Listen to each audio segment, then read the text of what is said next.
Solve the equation x squared plus 5x equals 6. Because we have a square and an x term, we should get this equal to 0 so we can solve by factoring. So to do that, we can subtract 6 on both sides of the equation.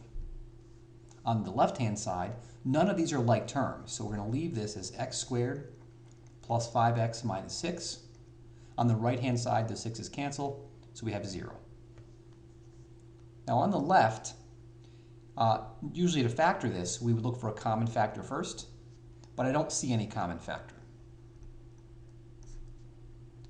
Then, that means we must be able to write this as the product of two binomials.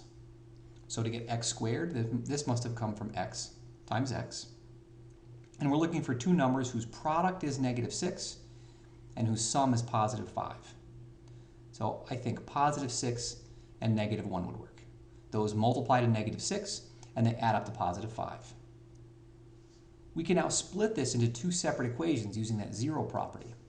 So this means that either x plus 6 equals 0 or x minus 1 equals 0. Now for the first equation, to solve for x, we can subtract 6 on both sides. So on the left-hand side, the 6's cancel. So we've got just x. On the right, 0 subtract 6 is -6. For the other equation, to get x alone, we want to get rid of this 1 so we can add 1 to both sides of the equation. So on the left-hand side, the 1's cancel, and we're left with just x. And on the right, we combine to get 1. So we have two solutions, x equals -6 and x equals 1.